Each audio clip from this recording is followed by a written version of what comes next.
As you can see, my table's getting a little crowded here. But I got a new toy today that might help me get rid of one of these projects.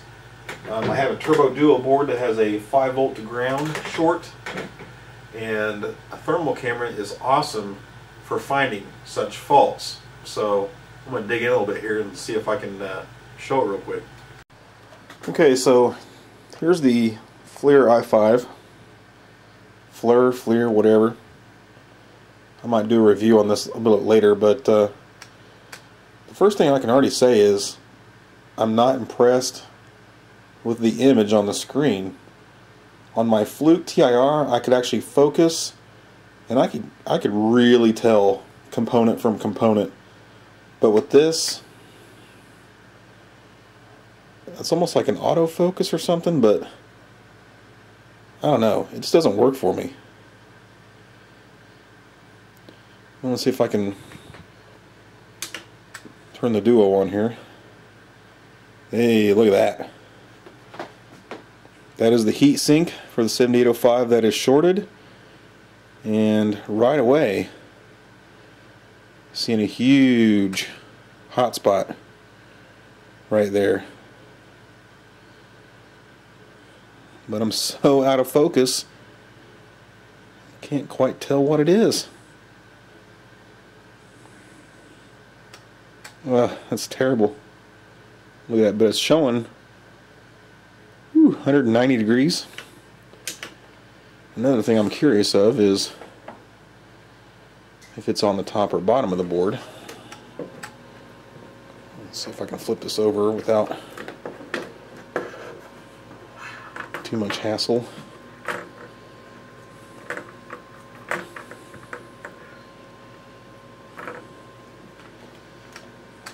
It's probably still showing hot. Let's see, I think that, yeah, that's the heat sink. That's the diode. Okay, that seems normal. And I think our hotspot was over to this side of the heat sink.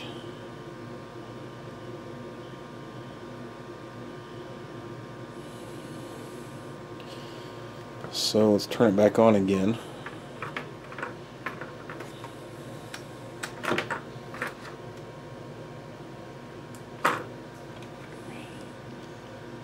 Oh yeah. I'm actually going to say that's on the top side.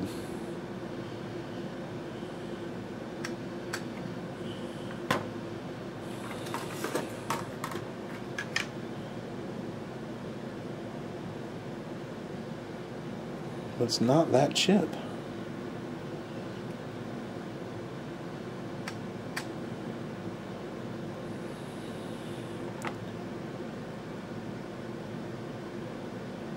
Whew. Could it be just one tiny little component? What are we looking at? Inductor 504 or capacitor 513? Take a closer look. Okay, part of me hopes this is it, but it's definitely a Homer Simpson moment of, oh! It really looks like capacitor 513 has a freaking glop of solder from one end to the other. I mean, it's obvious.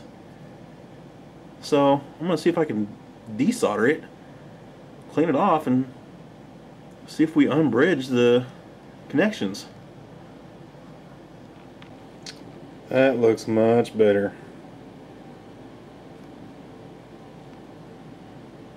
I'm thinking that might actually have been my fault. When doing the cap job, you see the cap legs right next to it?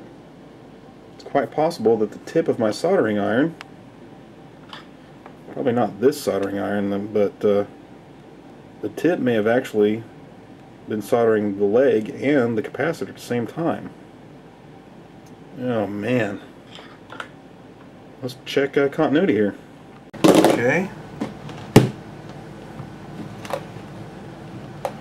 guess there's no reason for you to see the meter. You can hear it. And now I checked it before I desoldered it, and I did have continuity. And I do not now. So it was the inside regulator that we had continuity on before. I do not have it now. That is awesome. Let's plug it in and see if it'll work now. Okay, moment of truth. Score! Looks and sounds good. We'll let it run for a while, but I'll also check our voltages here.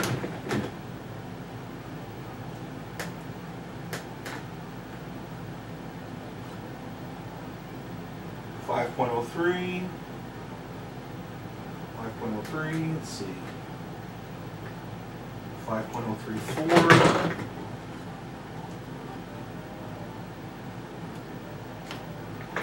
4.994.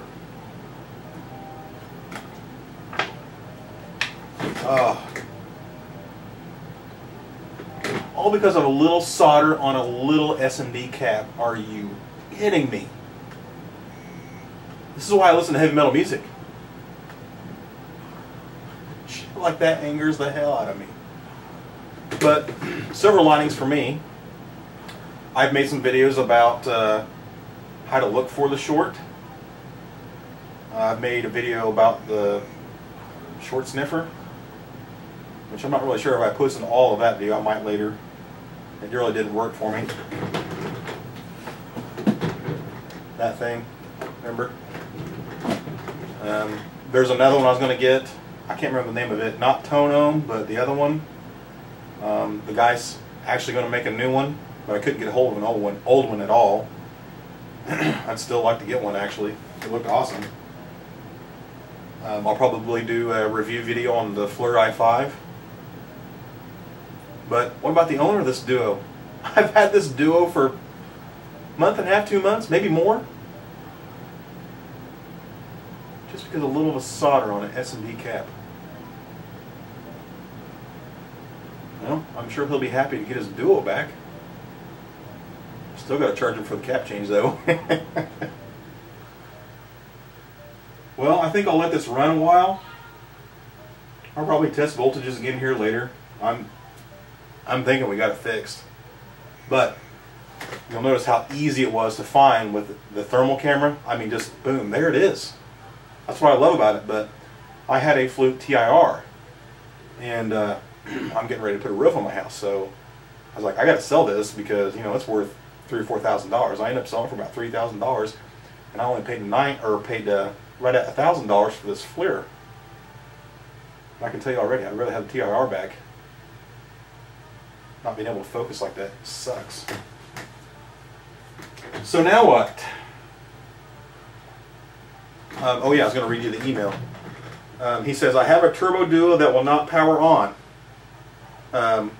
It only displays a solid color on the screen.